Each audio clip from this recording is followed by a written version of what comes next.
All right, are you gonna keep the music or what's going on here?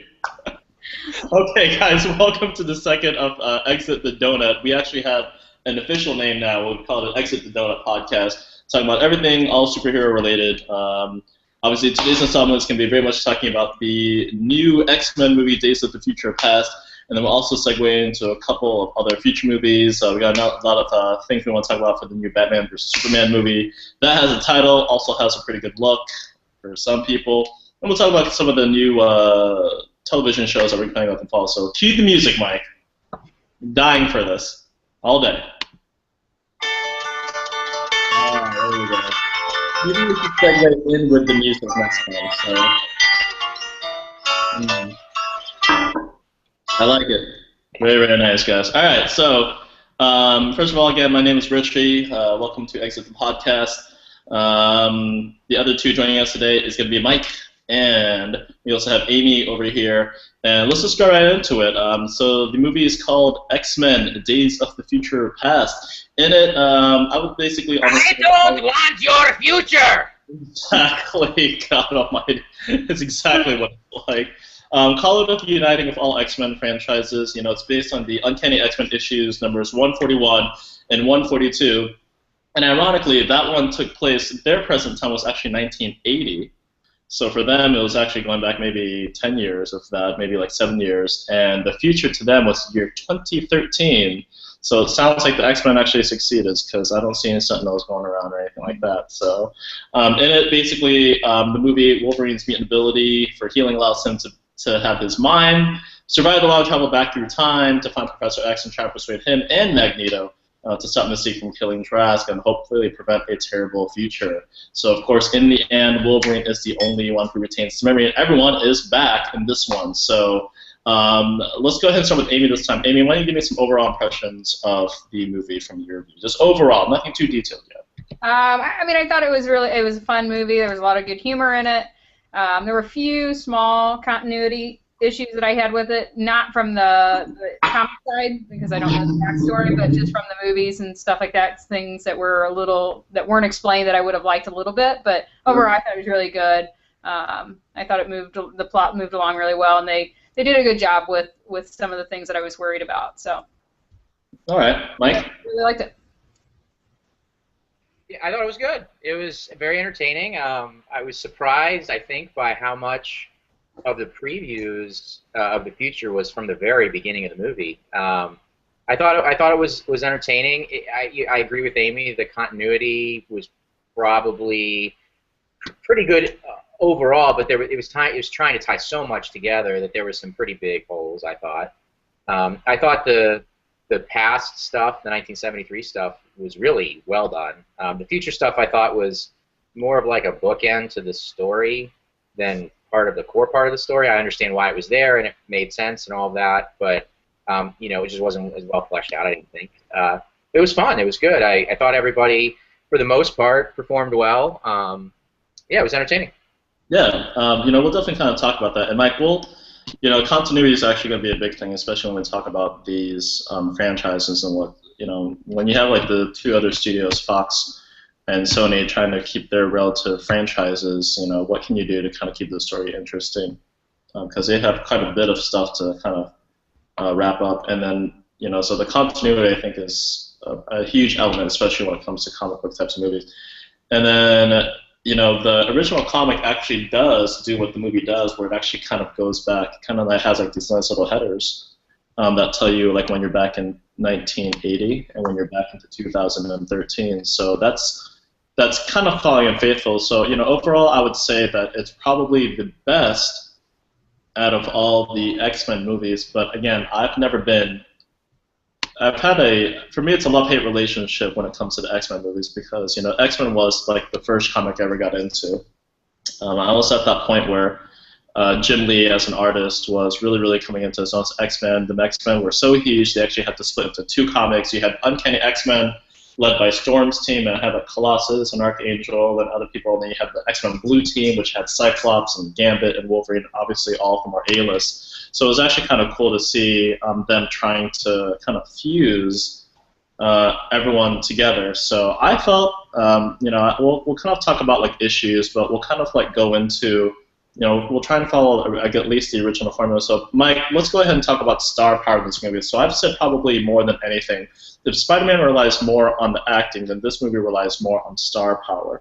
So did you think the combination of actors worked? Did you like did you feel there's a particular emphasis on certain characters versus everyone, or was it a pretty good ensemble cast? It was strange because there's so many actors in this movie, and there's so many characters. I mean, Avengers is famous for being the one that was able to finally get it right by having all these big groups in there, but there were at least twice as many sort of big stars in this than there are in Avengers. Sure. I think they did a good job. What I thought was really clear is that the cast, I don't know if it's the story or if it was the actors. I think it's working like gold.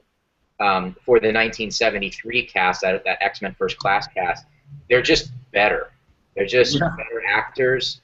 They drag you along better. And I'm a Lord of the Rings guy, so Ian McKellen, Gandalf, is part of the older cast, the older Magneto, but they're just not as strong. But the star power is certainly there. Halle Berry's in the movie more than I expected her to be, even though she's not in it that much. Ellen Page as Kitty Pryde finally got something to do. She didn't have a lot to do, if my mind serves me correctly, in the first original trilogy.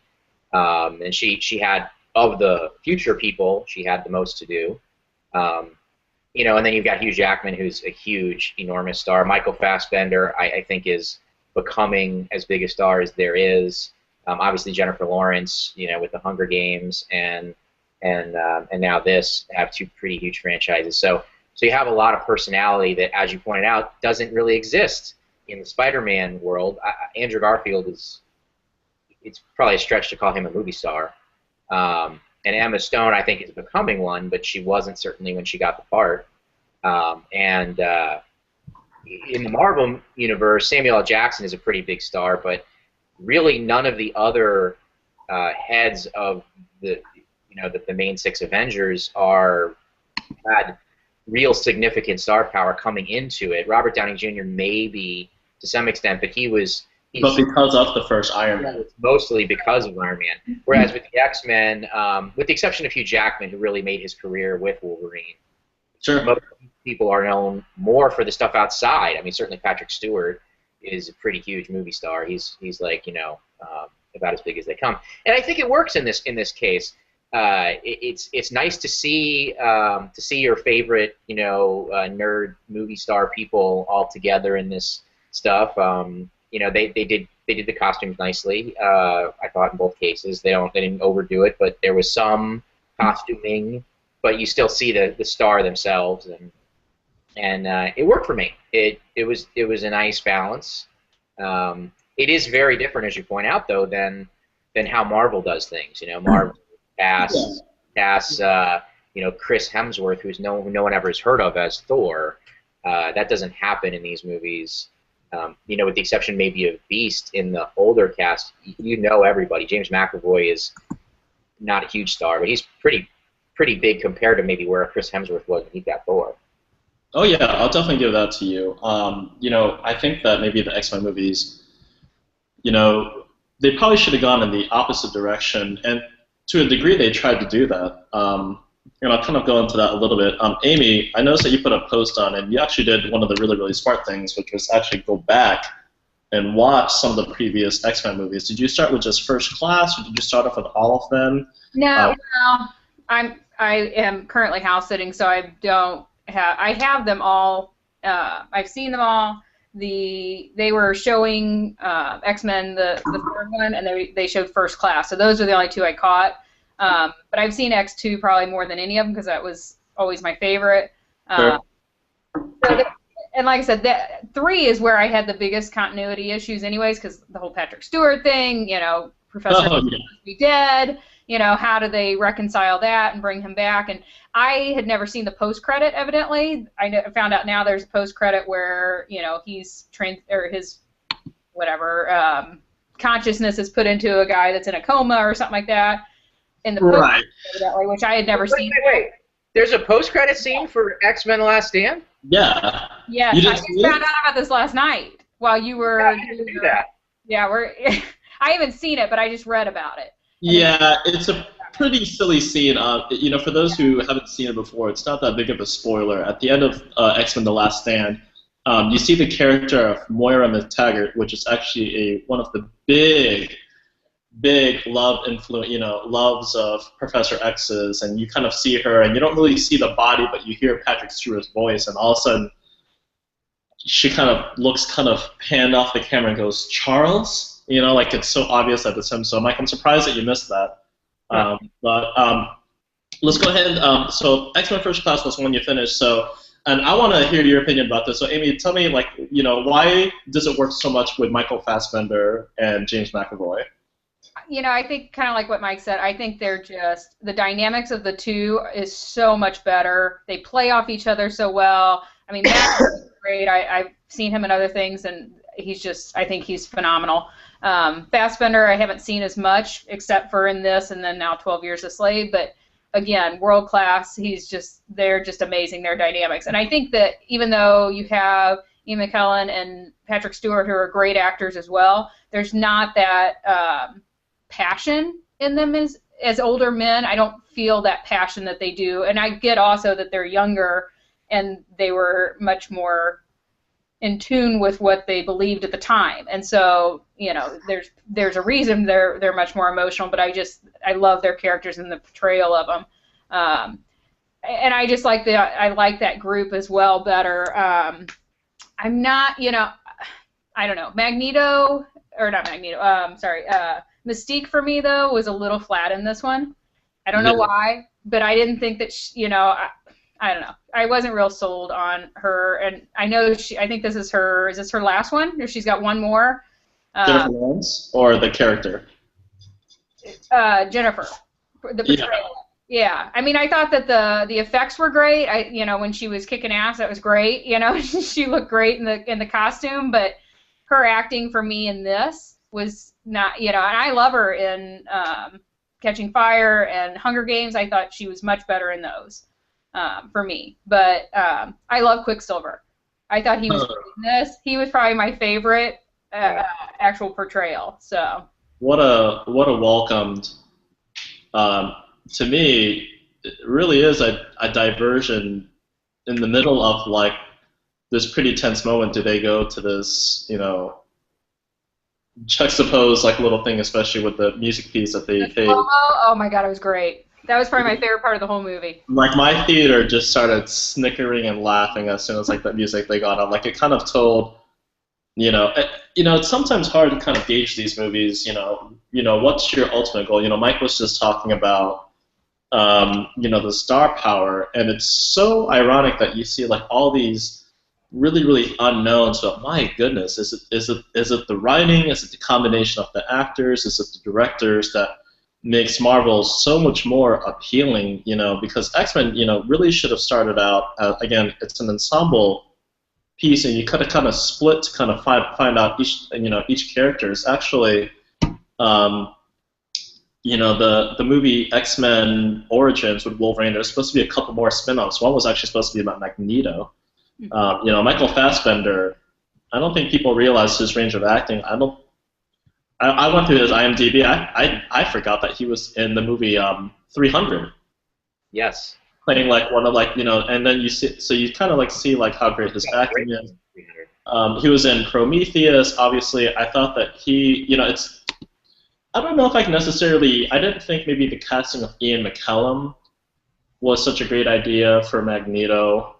Patrick Stewart in everyone's head was always going to be Professor X.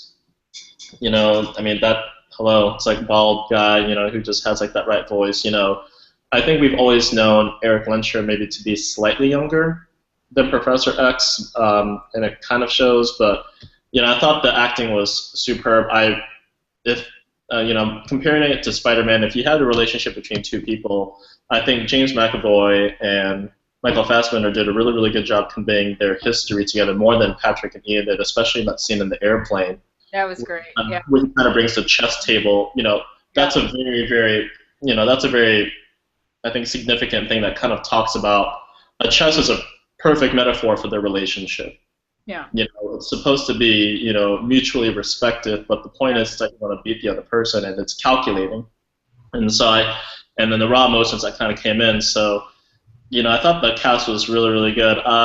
So, you know, Mike, yeah, you know, talk about some of the other characters. You know, there was Ellen Page was kind of put in more as an homage. Again, for the comic, it's actually Kitty Pryde's character that actually gets sent back from the future into the past to be able to talk to her, like, herself. So I think that was more of an homage, because that kind of confused me, because I actually thought having Ellen Page in the movie as that character, she's not necessarily a person who can hold a scene, but she's certainly a person who can be used as a person to maybe relate for the audience as to what's going on.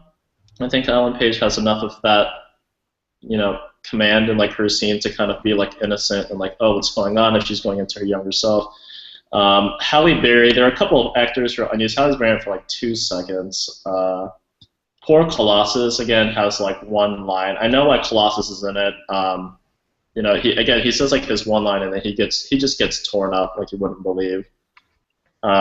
So I think the cast works. I think it's wrong to use Wolverine again. And Mystique is actually on point. Like it's actually her and the Brotherhood who are actually. So for those who don't know out there, and Mike, I don't know if this makes any difference for you. In the original comic, it's not Trask who gets assassinated. It's actually Senator Robert Kelly, is the senator. And because of that act, do they go forward with the Sentinel program. Again, it's Kitty Pryde who goes back instead of Wolverine. And, gosh, what other one? And then it's Mystique and her Brotherhood, who are basically like the main antagonists in this. So it kind of skews the storyline a little bit. Let's see here. You know, now, Mike, let's go to you on this one. You know, does the plot work? Is there enough exposition both, you know, in these movies you tend to have stuff before, during, and you want to see where they're going because it's so obvious that they're going to make like future movies. So Right. to you, did it flow good? You know, were there a couple like little bumps along the way? Yeah, it was okay. Again, the future stuff I didn't think was particularly well fleshed out. Mm-hmm. Just sort of accept that this is going on, and they don't really show you how you got there, like kind of at all. But you know, if I can accept, for instance, that a dude has these claws coming out of his hands, I can accept that Kitty Pryde has some weird, you know, brain consciousness dimensional thing. I don't get where she got that. You know, like, yeah, well, right. To me, there were like the plot. So you know, I had a real problem with Godzilla, for instance, in that a lot of the character choices didn't make any sense. They were designed specifically to get you from point A to point B for the movie. Sure. They wanted a disaster over here with people involved, right? I didn't think there was a lot of that with this. I thought, for the most part, the character actions made some sense. You know, I think I thought that the, you know, sort of drug addiction storyline with Xavier, Right. I thought that was really good. I thought it showed, you know, growth and character development and you know, humanity in them in a way that you haven't seen in some of the other movies. That worked for me. Okay. I think that the one moment that I had some trouble with from a story perspective was, I mean, number one, I thought the first generation Sentinels, which are shown at the end of the movie and the sort of the climax scene, seemed way too advanced for the time period. I don't know how you get to that as your Gen 1. But more than that, there's a moment in that scene where Xavier is trying to control Mystique, right? And I get why he's trying to do that, but there were other simpler choices for him to make, like, for instance, trying to control the president and changing what the president's going to say. You know, and other things that maybe would have made the system, made it work a little bit easier. I thought the story worked nicely in the 1973 timeline. I think it's pretty clear where they're going from here. I mean, I know that they're playing. Do you really think it's actually, because Let me ask you this. Here's probably something that if Iron Man and the other movies try to take things like Afghanistan as far as like locations, what did you think about them integrating historical perspectives by like putting Nixon, like in such an integral part, not like a fake president like in the comics? Or what about the JFK references, which I thought was That was cool. I actually thought that was very cool. I thought that was neat that they kind of integrated that in. Yeah, maybe to me, I thought they were like kind of dissing him, like, oh, okay, it's Magneto that curved the bullet. And then that was kind of neat, when they were like, well, it's actually trying to save his life, and they're like, why? They're like, well, he's right? Yeah. And Amy, let's go ahead and talk about, like, while we're on the subject of trying to integrate like real stuff, we talked about continuity before, which is such an integral part. Now, let me tell you about one of my major bad ones, I think. If anyone watched X-Men The Last Stand, Mr. Trask is already in that movie, played by a guy named Bill Duke, by the way. Black guy. Yeah, who's tall, bald, and black.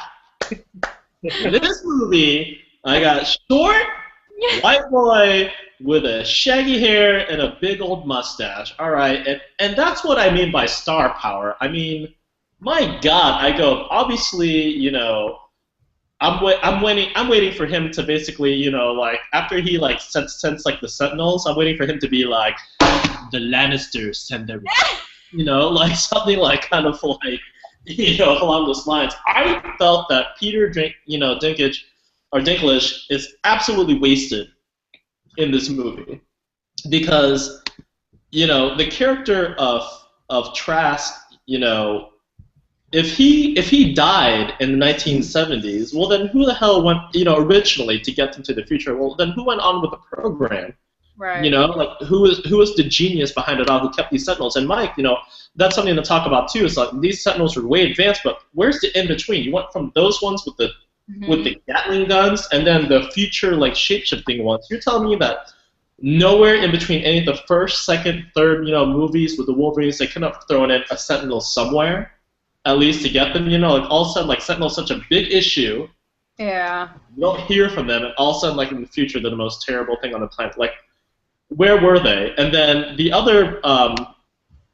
God, I feel like I'm like jumping all over the place on this one.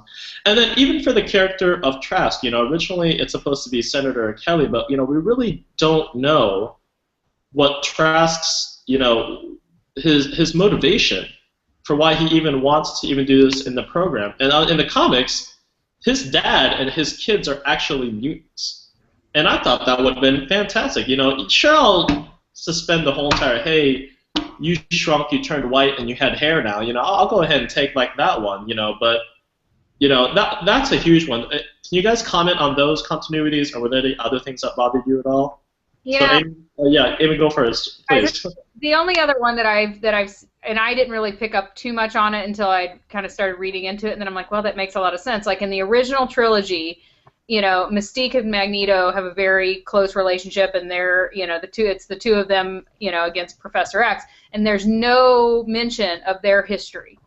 Whereas in the First Class in this one, it all started with Raven and Professor X, and they grew up together, but there's no mention of that in the first trilogy.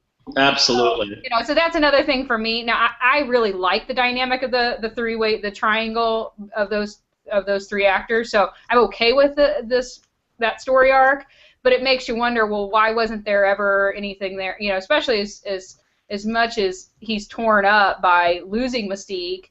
It just I think it's Professor X would have never mentioned it in the first trilogy. So that was the only other continuity thing that kind of makes you wonder. Well, but then at the same time, when you're working on these franchise, I totally understand that they have to change things up and keep it fresh and relevant, and they're trying to reach, the fans, but also new fans. So, I get it that you can't it's not going to be perfect.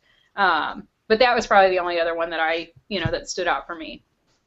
Yeah, again, I think it's Jennifer Lawrence as she's a pretty cool girl. Mm-hmm. She's supposed to be anti-Hollywood, like in the establishment, like whatnot, but she's, certainly I don't recall in the comics such an interaction between Professor X and Mystique, and maybe you need that. I think it's a business reality issue too. She's a pretty big star, and her star's on the rise. So if they don't make her a centerpiece, Yeah. they're gonna lose her. And I know that there's some discussion about there being a Mystique spin-off movie, which I agree with. God, seriously. Based on the performance and what they gave her to do, and I agree with you about Peter Dinklage as well. They were good. They were plenty fun. They did a good job in their roles, I thought, for the most part. But they were given less area for a character arc than maybe I would have preferred. For me, the continuity issues are. I mean, there's certainly a lot of them, but they're trying to tie together with 6 movies. They basically ignored the Wolverine, which maybe the one from last year, which maybe is fine. I didn't really see a lot of tie-in. Maybe I missed it. Did you see last year's The Wolverine? Did you see it? Yeah, I liked it. It was very sort of solo, but I thought it was good. For me, this is part of the issue with these sort of integrated worlds. Is what do you do when you make it when you have a new idea that sort of changes what would have happened in a previous movie? And for me, I'd rather have a story that I like and that works than have the integration be perfect. You see this a little bit with The Hobbit and The Lord of the Rings.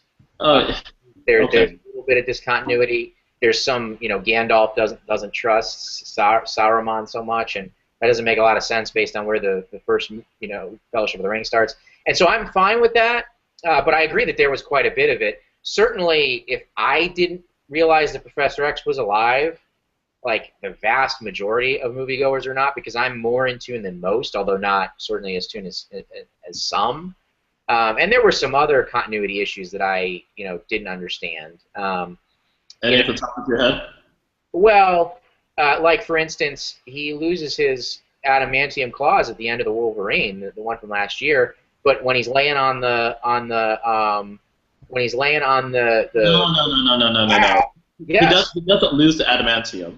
He loses the claws. They cut his claws off, the adamantium claws off. And I thought you were talking about the metal. At the end of the Wolverine, his bone claws. And then when he's on the slab in the future world, he's got adamantium claws. I don't understand why, because they never explain it. Just like they never explain why. I think some didn't. I mean, Storm died in the Last Stand, didn't she? I mean, basically everybody dies. I don't recall that, because I think she's actually at the funeral of Professor X. Pride lives, and Iceman lives. He's kind of like left to be like the head master. Okay. Right. No, you're right. And that's another thing too. So but it's confusing, and if I'm confused, then a lot of other people might be too. But I can accept it as long as we're going to get a good story. I thought for the most part it was a good story, and they're trying to reset everything. I'm not sure. I mean, I understand they're going to do Apocalypse next, which I think is going to be set in the 80s. So I assume it's going to be the First Class cast as opposed to the original trilogy cast, which is what seemed like that's what they were setting up at the end of this movie. So I was a little confused by that. All right, let's go ahead and talk about real quick. So, and then I want to talk about a plot point that's. Please explain to me what the hell the end credit scene was with the guys. Okay. Hold that thought. Write that down, please, because we'll get to that in a second. So, let me go ahead and just say this: that obviously the Marvel Cinematic Universe shows that you don't have, if you've got a good director and you've got a good script and you've got good surrounding actors, you don't need like Jennifer Lawrence or another one to drive and propel your movie. You just don't need it. I think it's a distraction.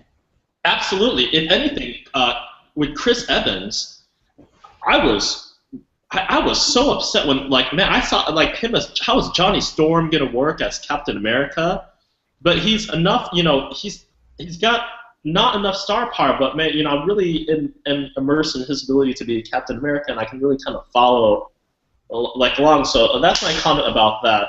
Here's another continuity error for me. So. God, I want to see if I can get this right. So, if Jean Grey, dies in the end of Last Stand, right? Yeah. Cyclops and Professor X. And first of all, by the way, let's talk about that just for a split second. I met Brett Ratner, the director of the third movie. And that guy gets so much grief online for like just ruining the X-Men franchise. Hold up. Did you get a preview of Hercules in your showing? Yes. Does that not look terrible?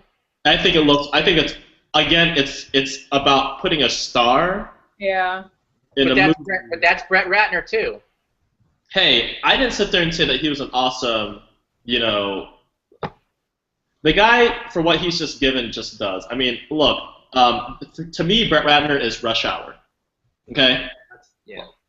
So like that's, like he actually, that's for another podcast. I won't have time to but anyway, but Brett Ratner was given the helm of doing X-Men: The Last Stand 6 weeks prior because they had the deadline, and this is the problem: is that to hold on to the franchise, they need to start filming to meet their date so they could do all the special effects. They had to keep the story. So he really didn't have any input into the story. It was just kind of like whatever the studio thought that would have been awesome. So terrible movie. So Jean Grey is dead, right? Mm-hmm. So Wolverine's all like, oh my god, timeline, he goes to Japan, right? And at the end of that movie, Professor X shows up. We don't know where he got back from. Apparently that's his twin brother, whose body, but then Magneto's hanging out? Yeah. I thought Magneto was in jail. Like, how did he get out from even like the third movie? And then if Jean Grey's back, as we saw at the end of the movie, and spoilers, sorry for whoever's like watching this, so Jean Grey's back, then why did Wolverine ever have to leave to go to Japan? Like, I'm so like lost on like I just don't know like where. I don't know if that like shouted out at you guys, but like I'm not, like the timeline, and are we on a different? I think it's one of those things you have to kind of almost. They've gotten to the franchise has gotten to the point where you have to almost critique each one individually, and you have to kind of throw out the old, because there's going to be so much of that. The other thing that kind of, well, I can't even remember now what track I was going down, but yeah, I saw that too, and because we were talking about that at the end too, we're like, okay, so and then Rogue walks out because we had this conversation. Oh God, Rogue's back! I'm like, come on! And so I said to Mike, I said, okay, well here's my thing, and he did have a good argument, and I'll let him share that. But my whole thing was, you see her take Iceman's hand, so I'm like, okay, so she took the cure still because she can touch him. I'm like, so if the Sentinels are not a problem, why would there ever be a need for the cure? Because now the humans are on the mutant side, right. So now there's no need for a cure because we're not trying to kill the mutants or cure the mutants. But he did have a good argument. I'll let him share what he said. His. Let me give you the knowledge, right? Okay. So here's why. So the premise of the movie is that there was a timeline that existed where Jean Grey died and Rogue with the stuff, and Professor X there's an issue with, but still, right? But then when Wolverine gets sent back, he only at the end, when he fails miserably, but James McAvoy is able to, but Professor X is able to convince Raven / Mystique that she shouldn't do this thing, then that changes everything, and that creates a new future. Right. That none of these things happen. And so what I told Amy was, you can imprint anything you would like on that new future, including that in some way Professor X has taught Rogue how to control her special ability. Oh. So that she can both hold hands with Iceman and kill everybody. Don't be mad. Don't be mad. Don't be mad. I thought they had a great opportunity to just really reset everything. And then they pigeonholed themselves again. They put Cyclops back in with Jean Grey. I'm like, you could have done anything you wanted to. You know what would have been a really, really cool thing is if they, maybe at the end of that one, maybe after the end of this movie, he meets Cyclops and Jean Grey, at the same time, and then you have Beast, who's already there, And then the original 5 X-Men in the comic book was Cyclops, Jean Grey, Beast, Angel, who was in the 3rd movie, even though he's younger, so I don't know how they were going to do that. And then you also have Ice. So that's a problem, that they took these characters for the sake of characters, and now they're gonna, if those 2 were to join, Angel and Iceman, they'd be like kids, like the original one. But then here's a big one. I encourage you guys, if you guys ever get a chance, like Google it. I want you to see how big Cyclops is in X-Men universe. He's reduced to nothing basically in these movies. With James Marsden, I believe, is the guy who plays him, and he is like Professor X's protege. If anything, they gave the relationship that Cyclops and Professor X has to Wolverine, which I think is an awful idea. I get it, but Wolverine should never have been.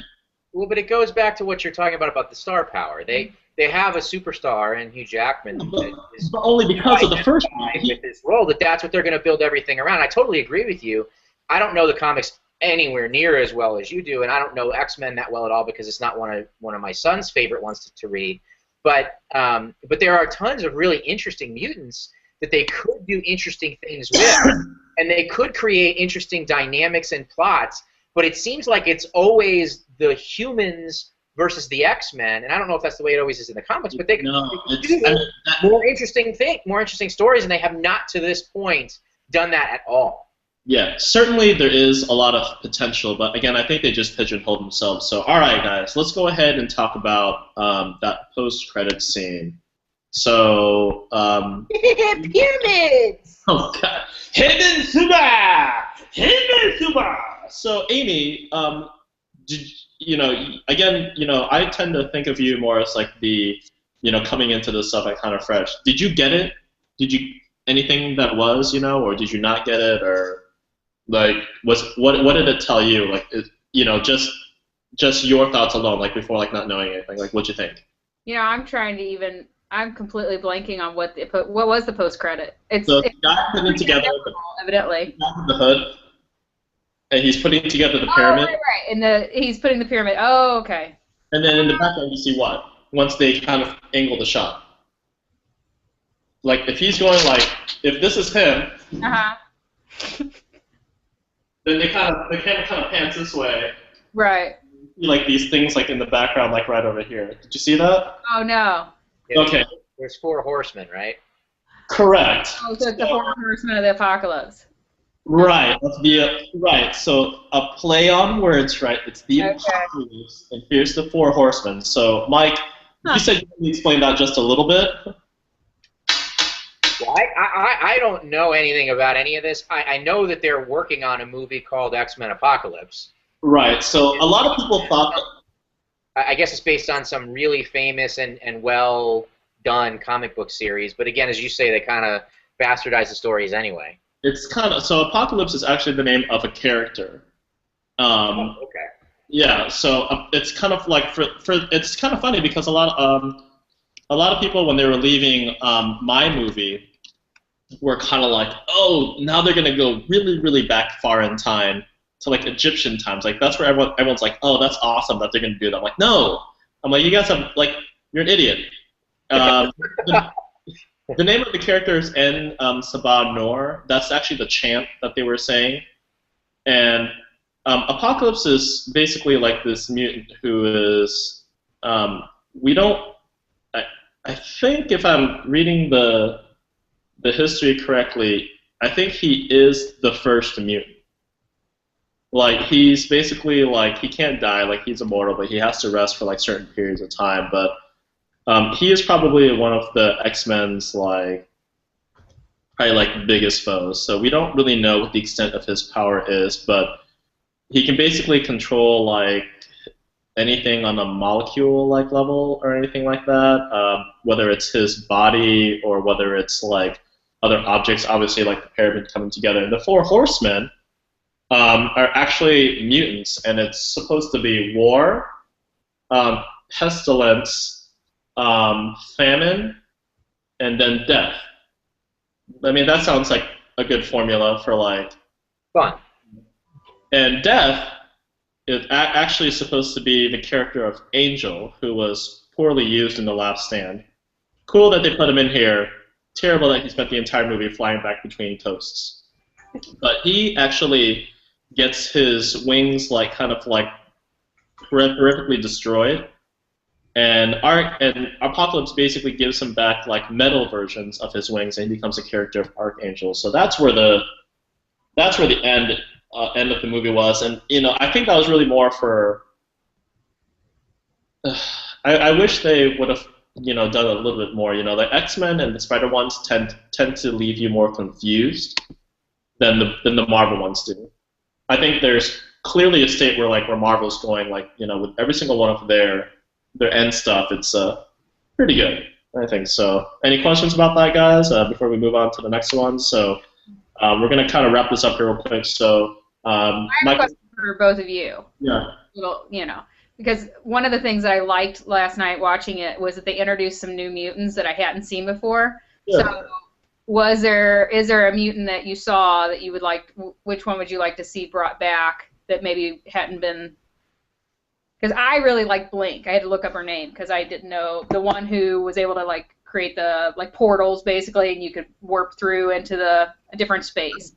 I thought it was very cool. I'd love to see her in the next one because I just thought that was a cool character. But I don't know if Bishop was in any of the other movies, but I'd never seen him. I thought he was pretty cool. I mean, for me, Quicksilver almost stole the whole movie.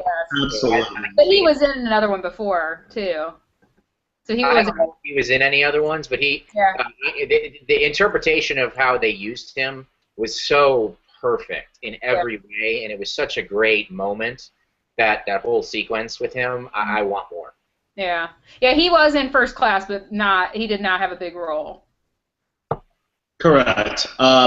I would, the character of Blink, I think, is, there was a comic that came out that was called,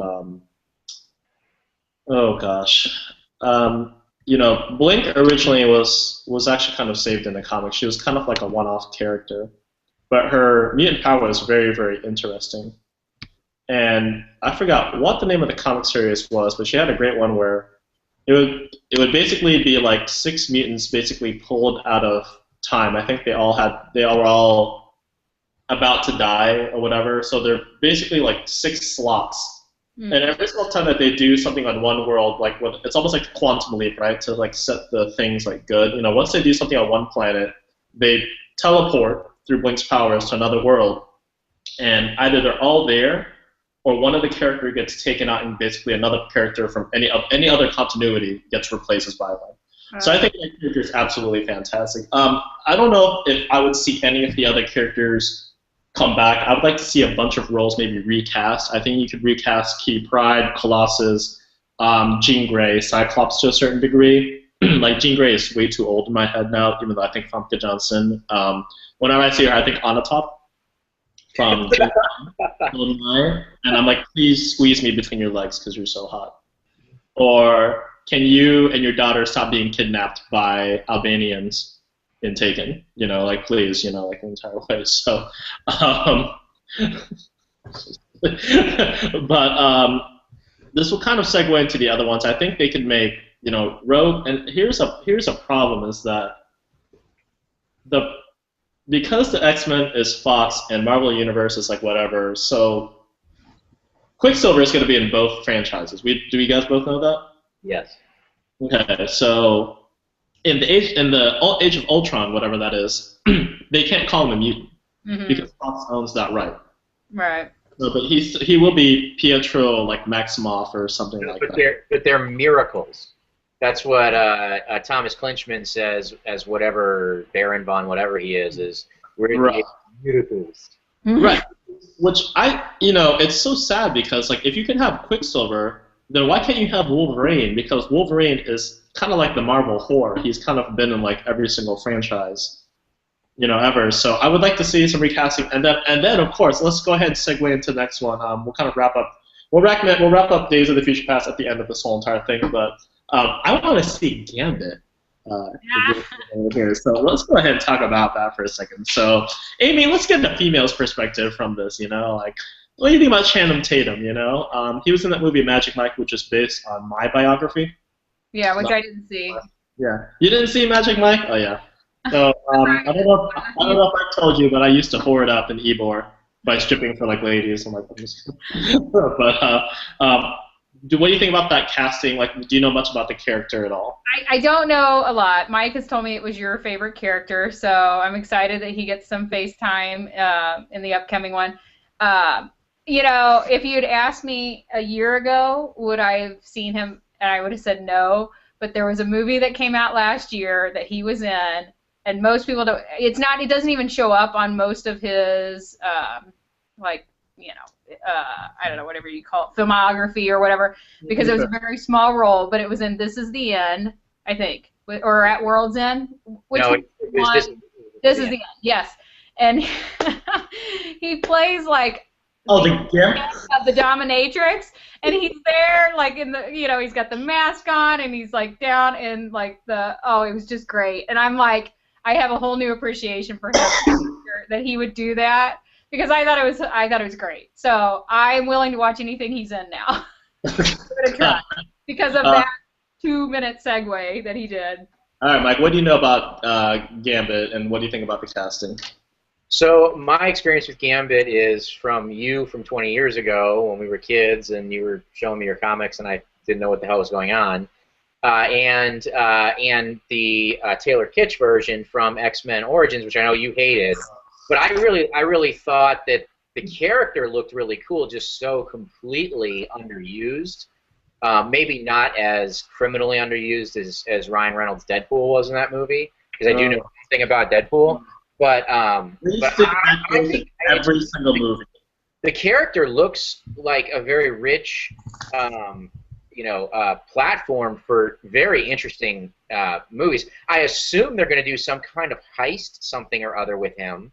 But it just seems really interesting, and I guess Channing Tatum says he's going to do a Cajun accent with the role, which I think probably would work nicely with his origin, from what I understand. I'm more interested to understand what you think. He was not the person I had in mind, but I don't know the character like you do. Yeah, he, ever since I grew up, Gambit was like that shady.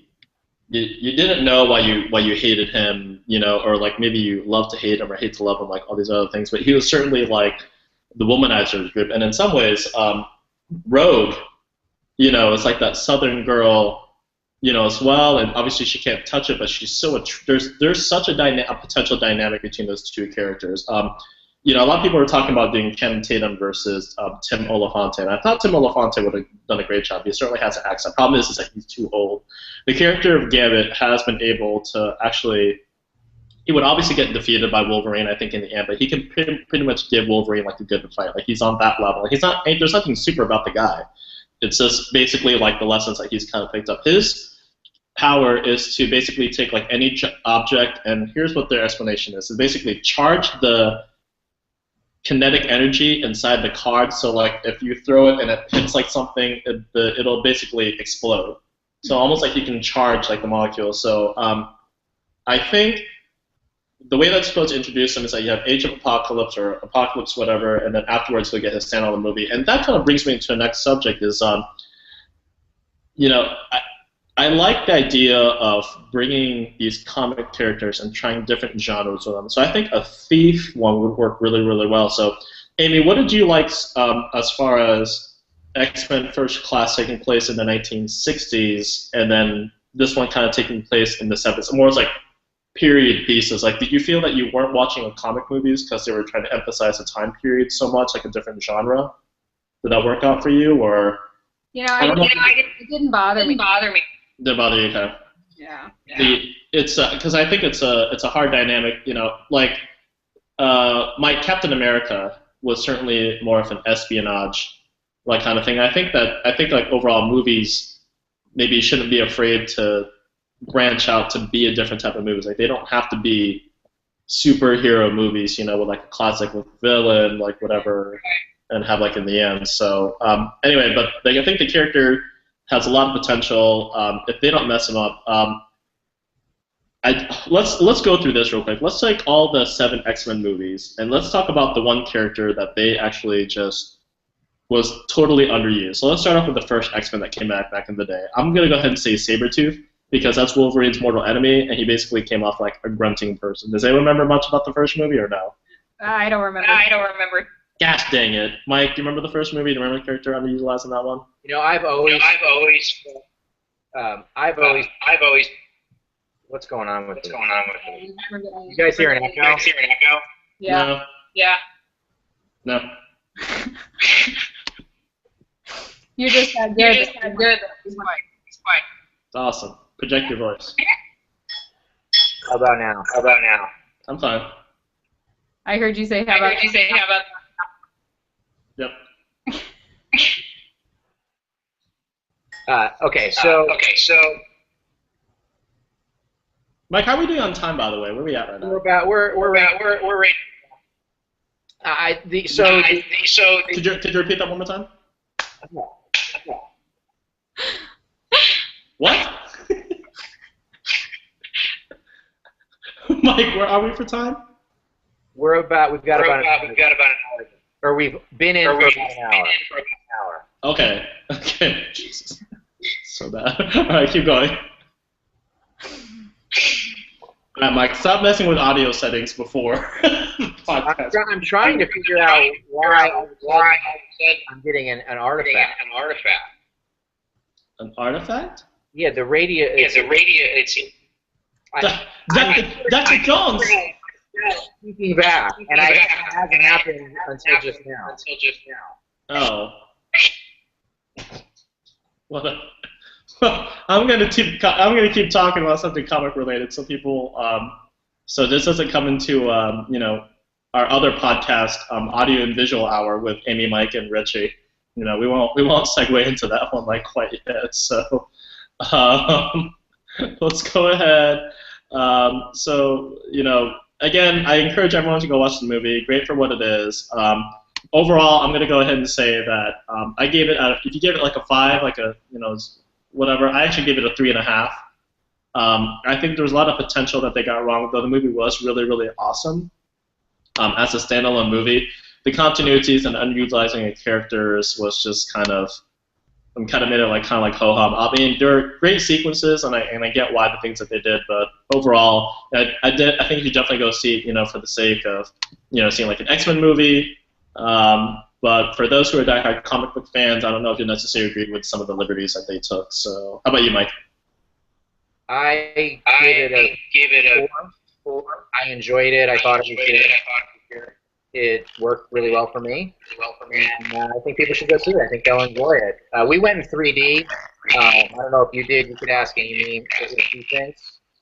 But I didn't. I don't think the 3D was really necessary. Are you getting really weird sound? Nope. You totally sound like it's like a frog voice after your real voice. Do you hear that, Richie? Whatever it is that you guys are experiencing, I am not experiencing it. That's awesome. Well, hopefully it's not recording that way. It appears like it's gone now. Amy, is it gone for you? Yeah, I don't hear it anymore. Okay, so that's great. So I'm going to cut that part. So I gave it a 4. I think it was really enjoyable. I thought it was a pretty good story. I think there were some issues, particularly I thought that the future world was not as well developed as it could have been. I thought there were some missed opportunities. We saw it in 3D. I don't know. I didn't feel like you needed to see it in 3D. I don't think it gave you really anything that much. The Sentinels were kind of interesting, but it certainly wasn't. It's not like it was Gravity where you really have to see it in 3D. Right. How about you, Amy? What'd you think overall? Must see. I would definitely recommend it to pretty much anyone. I think it's an enjoyable movie. Even if you're not a comic book fan or real familiar with the other X-Men, I think it's a fun movie. The humor I thought was great, which is a derision from some of the original trilogy. Now, First Class had some humor in it too. Between the characters, and so I like that. I would probably give it a 4 as well. But I would put it up there as one of the top, right? As the top. Well, it would probably be, I think, the best that I've seen of the. Now I haven't seen. Well, I watched Wolverine, the one that just came out last year, but it was a slight. it was while other things were going on, so I can't say that I actually was fully focused on it, but I'd say it's probably the top one for me. Okay. Mike, did you just turn off my camera? No. That was so odd. Anyway, yeah, I definitely think that everyone should go see it. It's really, who knows where they're going to go with like the franchise, but as long as they keep compelling us, making interesting stories, and put Quicksilver in, I'll be all about it. So, all right, guys, before we wrap this up a little bit, let's go ahead and talk about maybe some of the other things on the horizon, like real quick. Batman vs Superman got a title. Do you like it? Does it make sense to you? It's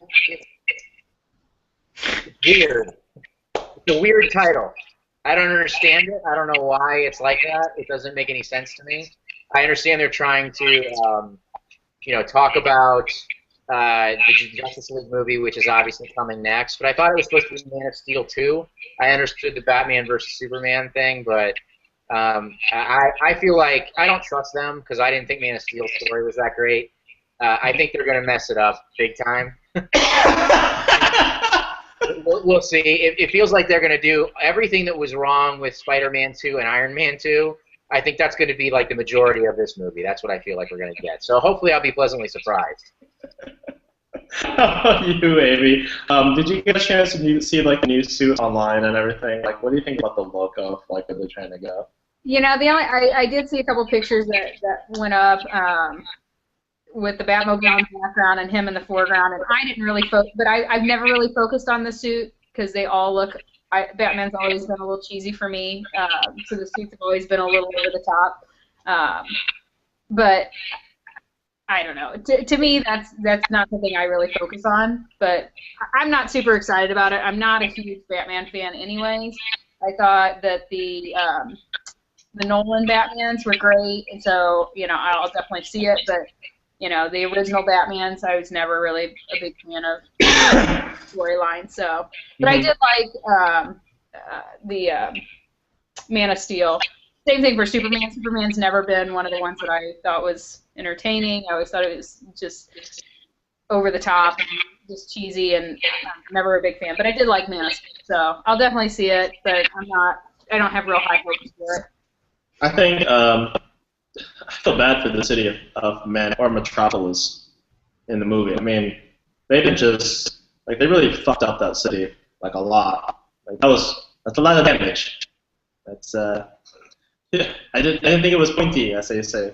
The other thing, so it's I don't know like what they're trying to do. I think they're getting it more right on the TV. And I encourage you guys to kind of finish up watching Arrow. Actually, we'll go ahead and save that for like the next podcast. I want you guys to like really catch up on Arrow because I don't want to start talking about Flash until we actually start talking about like what it's getting right. As far as kind of TV landscape in like my head. So, Mike, what's our next movies that we are coming up on? To go through the rest of the summer here. So next, I don't know. We were talking about this the other day or yesterday. I can't remember. I mean, How to Train Your Dragon is probably the next one that I'm really like super duper excited for. Sure. But let me pull up. Maleficent is up next, and A Million Ways to Die in the West, which is fun. Oh, Edge of Tomorrow comes out in 2 weeks. I think that's going to be pretty. Which one's Edge of Tomorrow? That's the one with Tom Cruise, where it's kind of like Groundhog Day meets. Oh my God! Didn't they do a movie like that already? What's the one with Jake Gyllenhaal? I'm not sure, but it's gotten pretty good reviews so far. And then in 3 weeks is How to Train Your Dragon 2, which for me is the next big one. But then starting at the end of June, there is basically a big movie every week, and from the last week in June through the end of August. Right. Amy, popping up the same time as How to Train Your Dragon 2 is going to be 22 Jump Street. I don't know if you saw 21 Jump Street at all. I saw it about 2 weeks ago. You saw it 2 weeks ago for the first time? Yeah. Oh, wait, Mike, did you see that too? No, I haven't seen it. Okay, I can't, Amy, real quick, we'll talk about, Channing Tatum is hilarious in that movie. You've seen him do, some trying to be, serious stuff. There's actually a new movie coming out with him and Steve Carell, based on the I think it was a wrestler, like, and his coach and his brother that, like, oh gosh, I need to look this up real quick. It's gotten a lot of, like, rave reviews if you guys haven't gotten a chance to see it. It's a movie called Foxcatcher, so definitely go see that. That's gonna, huh? I've seen previews for that. Yeah. Yeah, that's an excellent movie. And then, but of course, 21 Jump Street is comedic timing, Mike. I mean, some of it is just plain silly. I don't know, Amy, if you thought he was hilarious like in that movie. I thought it was great. I mean, it's certainly slapstick, but I thought it was going to be ridiculously bad, and that's why I never saw it. But I kept hearing things about it, and then it was on TV, and I was like, oh, I'll watch it. And I laughed. So and rarely do I laugh out loud in movies. I was pleasantly surprised about that movie as well. So, all right, guys, those are like the big ones, and then of course we got Transformers, and I can't wait for Guardians of the Galaxy to kind of come around. So we'll probably do this again. Probably talk about those bigger movies, maybe How to Train Your Dragon. I think Transformers will be coming out like the post week as well, so I'm going to talk about that. So, anyway, I just want to thank everyone for listening to us rant on about Days of the Future. I always wonder, can we actually occupy any of this space with a useful talk? And I can't believe this was more than like an hour already. But again, thank you everyone for listening. I'd like to thank our sponsors, Ford and Apple. That's a little hint. They want to do some corporate sponsorship for Exit the Donut. Everyone, if you're listening, like whatnot, feel free to comment. We're Exit the Donut. You can find us on any social networking site, according to Mike. Every single day, he pops up new. He's on YouTube. We're on YouTube, Twitter, Facebook. We even got a couple black box going on, a lot of good stuff. So if you want your individual reviews, Mike and I have a couple of ones up from X-Men. Feel free to post up. Let us know like what you think, and we will catch you guys next time.